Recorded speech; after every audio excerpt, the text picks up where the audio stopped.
Merci de nous rejoindre et nous sommes à présent en direct, en ligne avec l'ancien ambassadeur d'Israël en France, Daniel Saada. Bonjour. Bonjour Ilana. Merci Daniel d'être avec nous et ravi de vous retrouver. Effectivement, vous reprenez vos chroniques hebdomadaires au moment où nous avons commémoré cette semaine ce terrible massacre du 7 octobre, mais aussi au lendemain de cette polémique avec les déclarations du président Emmanuel Macron. Beaucoup d'actualités à laquelle vous souhaiteriez réagir, Daniel. Oui, malheureusement une actualité qui en fait n'a pas changé. On pourrait presque tracer une courbe ou définir une équation toute simple. Le cercle des agresseurs d'Israël ne cesse de s'élargir en même temps que s'agrandit celui de nos détracteurs et de nos censeurs. Bref, une formule inédite dans l'histoire des relations internationales. Plus on nous attaque, plus on nous blâme. Plus on nous bombarde et plus on nous condamne. Plus on nous harcèle et plus on nous accuse. C'est en effet à ce jeu affligeant que s'est prêté le président Macron en commettant, je pense, 3 fautes essentielles. La première, c'est celle de l'appel à l'embargo.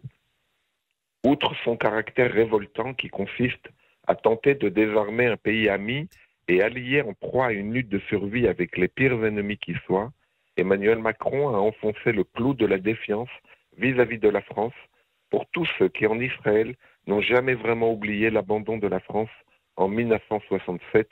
Souvenez-vous, lorsque le général de Gaulle avait décidé l'embargo des armes livrées à Israël en pleine guerre des 6 jours. J'ai été diplomate israélien et servi plusieurs fois notre ambassade à Paris. Je sais combien l'ombre de la défection gaullienne de 1967 continue d'alimenter les craintes à Jérusalem vis-à-vis de Paris. Emmanuel Macron vient de rallumer la flamme de la trahison française. Je souhaite beaucoup de courage à mes collègues des 2 côtés de la Méditerranée qui vont devoir travailler très dur pour établir la confiance dans notre relation bilatérale. La seconde faute concerne le Liban, qui l'appelle à ne pas devenir un nouveau Gaza. Or, justement, c'est là le cœur du problème, car le Liban, dans sa partie sud à tout le moins, c'est Gaza. C'est un Gaza, c'est-à-dire un territoire entièrement contrôlé par une organisation terroriste qui y a installé patiemment et sciemment son infrastructure de terreur en toute impunité au sein de la population civile et de ses institutions. Comme à Gaza, au sud Liban, les immeubles d'habitation, les crèches, les écoles, les hôpitaux, les autres bâtiments publics sont infestés d'armements et de missiles. Le Hezbollah a creusé au sud Liban les mêmes tunnels que le Hamas a creusé à Gaza. Il a entreposé les mêmes quantités d'armes, de munitions, de missiles, préparé et mis au point le même plan d'attaque que celui du 7 octobre pour en amplifier la démesure et massacrer, supplicier. Il s'apprêtait à célébrer le premier anniversaire du 7 octobre en commettant dans le nord d'Israël un pogrom qui aurait fait rougir de honte leurs alliés du Hamas, tant il aurait été sanglant et abominable. Donc que veut dire le président français? Quelles sont ses attentes? Qu'un Israël désormais désarmé et isolé abandonne sa population aux hordes terroristes djihadistes du Hezbollah? Depuis 1 an, le Hezbollah a lancé des milliers de missiles contre les populations et localités israéliennes du Nord. Combien de fois la France a-t-elle appelé à un cessez-le-feu? Combien de fois a-t-elle demandé, durant toute cette année, l'application des résolutions de l'ONU qui exigent le démantèlement du Hezbollah? Eh bien, Ilana, je vais vous répondre 0. Pas une seule fois.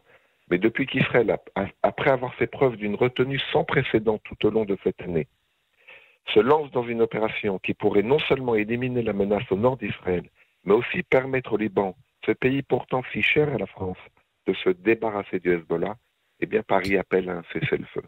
Alors vous parliez de 3 fautes, vous en avez dit 2. Quelle est la troisième selon vous, Daniel? Eh bien c'est celle qui consiste à appeler à une solution politique, puisque le président français a appelé à ce qu'une solution politique soit le plus rapidement mise en place. Nous sommes en pleine guerre contre des mouvements terroristes manipulés par l'Iran. Je vous pose une question toute simple. Les États-Unis ont-ils proposé une solution politique à Al-Qaïda après le 11 septembre? Non. Ils ont bombardé pendant 20 ans l'Afghanistan jusqu'à l'élimination physique de Ben Laden. La France elle-même, a-t-elle proposé une solution politique à l'État islamique après l'attentat du Bataclan? A-t-elle tenté de négocier avec Daesh un accord de cessez-le-feu? Non.